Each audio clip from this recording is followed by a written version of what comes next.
Au sommaire de ce magazine, de belles initiatives portées ici et là, à l'image de ces boîtes à pain. Dans les Bouches-du-Rhône, Geoffrey livre à domicile baguettes et viennoiseries. En Gironde, c'est une association qui a une idée ingénieuse pour aider les agriculteurs à s'installer même s'ils ne possèdent pas de terre. Vous verrez comment. Mais avant de découvrir ces reportages, voyons cette initiative écologique. Une société finistérienne s'est spécialisée dans le recyclage de mégots de cigarettes. Et oui, les filtres peuvent avoir une deuxième vie. C'est un nouveau type de mobilier urbain qui prend sa place petit à petit dans le paysage. Cette cigarette géante est en fait un cendrier. La commune de Plougonvelin a décidé d'en installer 5. Ça ne suffira sans doute pas à faire disparaître tous les mégots qui jonchent les trottoirs, mais cela devrait permettre une prise de conscience. Le but, c'est que les gens entendent parler que les mégots polluent, qu'il y a des solutions de recyclage ici, à la Pointe Finistère, et donc du coup, jouent le jeu et ne jettent plus les mégots par terre. Les mégots atterrissent dans cette usine de Bourg-Blanc où ils sont triés manuellement pour les séparer des chewing-gums, plastiques et autres intrus indésirables. Tout ça pour ne conserver que la matière intéressante, l'acétate de cellulose. Nous obtenons cette matière-ci. Donc il reste juste les filtres que nous broyons finement pour obtenir une matière comme celle-ci. Pour obtenir avec la thermocompression des plaques comme celle-ci. Avec ces plaques, on pourrait fabriquer à peu près n'importe quoi, depuis le porte-crayon jusqu'à du mobilier urbain. Mais pour cela, il faudrait une sacrée montée en puissance de la collecte de mégots. En 2 ans d'existence, la société a réussi à en récolter 2 tonnes, alors qu'elle pourrait en traiter 60 fois plus. Et pourtant, ce n'est pas la matière première qui manque. Depuis le début de ce reportage, il y a 2 minutes, plus de 250 000 mégots ont été jetés par terre, rien qu'en France. Cette autre idée originale à Bordeaux, un incubateur de maraîchers. L'objectif, prêter des terres à des agriculteurs qui en sont dépourvus et leur permettre de faire leurs preuves pendant 3 ans. Idéal pour ensuite convaincre les banques de les accompagner dans l'achat de leurs propres terres agricoles. Découverte. 65 000 m² aux portes de Bordeaux. C'est sur ces terres familiales que Charles Oxenhendler veut accueillir des maraîchers. Après une carrière dans l'immobilier, il a décidé à 38 ans de se reconvertir dans l'agroécologie, une agriculture respectueuse de l'environnement. Il vient de créer une association, la Glutamine, pour former et héberger des paysans sans terre. Vous avez une centaine de personnes par mois en Nouvelle-Aquitaine qui essayent de s'installer. Et il n'y en a que 2 sur cette centaine qui arrivent à être financées par le groupement bancaire. Donc le rôle de la Glutamine, c'était de réécrire en fait une équation pour permettre à des maraîchers d'être bankable en 36 mois auprès du secteur bancaire.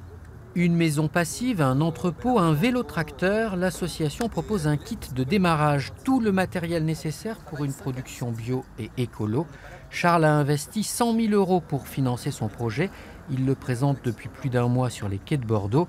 Les maraîchers sélectionnés auront 3 ans pour rembourser l'association et consolider leur projet. On choisit des gens qui sont déjà de formation agricole avec un BPREA. Ensuite, on travaille en fait en corrélation avec la Confédération paysanne. Pourquoi ? Puisqu'on cherche en fait à avoir des maraîchers qui ont un attrait pour l'agroécologie et qui souhaitent effectivement dupliquer ça sur leur future exploitation. L'idée a déjà séduit des communes de l'agglomération bordelaise et des agriculteurs prêts à confier des terres en fermage. Charles, lui, espère accueillir ses 4 premiers maraîchers en décembre prochain sur la rive droite de Bordeaux. Autre belle idée, celle d'un jeune homme de 24 ans à Gardanne. Depuis 1 an, il livre des baguettes et des viennoiseries à domicile 7 jours sur 7 par l'intermédiaire de boîtes à pain. Un concept original qui connaît un succès grandissant. Rencontre. Super, merci beaucoup. Bon courage, bonne journée, à demain. Merci, au revoir. Chaque jour, c'est le même rituel. Tous les matins, je récupère mes baguettes, une fois à 5 h, une fois à 10 h, et je verrai directement mes clients chez eux. Geoffrey Kézac a 24 ans et déjà une grande expérience professionnelle. Après le bac, il veut tout de suite travailler, il fait des petits boulots. Au bout de 4 ans, il a une idée. Tout simplement en regardant le journal France 3 Région, un monsieur qui avait créé une boîte à pain. Ça m'a intrigué et puis ça m'a fait tilt direct. Je me suis dit, je vais reprendre ça sur l'échelle d'une commune et puis on va voir ce que ça donne.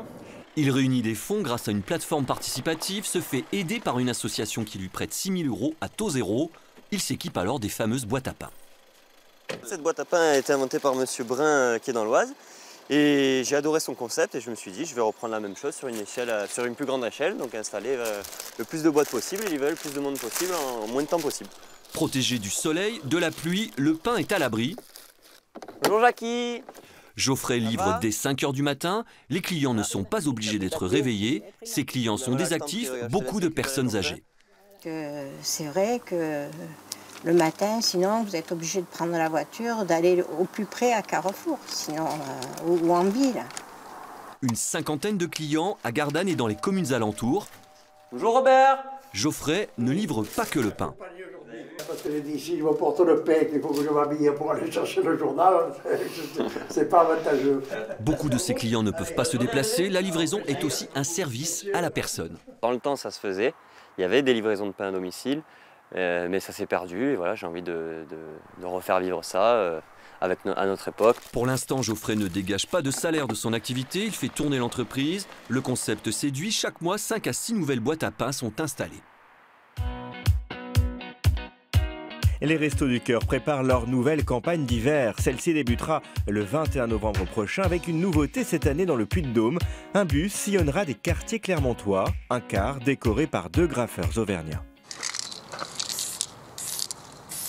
2 jours et demi de travail et une soixantaine de bombes de peinture. Kémy et Mott sont à pied d'œuvre pour personnaliser ce bus offert par les TCL.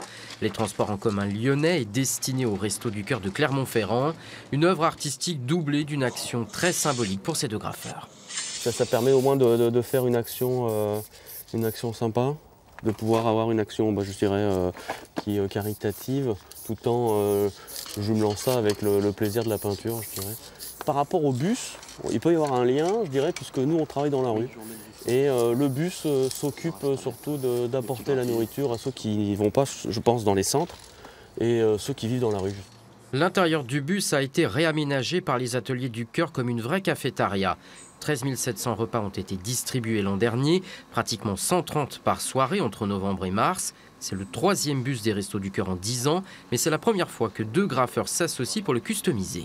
On s'est réparti les rôles de façon très simple. Moi, j'ai plus l'habitude de faire des personnages illustratifs et des personnages de type cartoon et de dessin animé.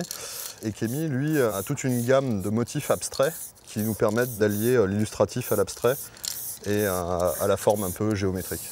Le bus des Restos fera sa tournée clermontoise en 3 étapes. D'abord le quartier Fongièvre pour 18-19 h, puis la gare sous le coup de 20 h.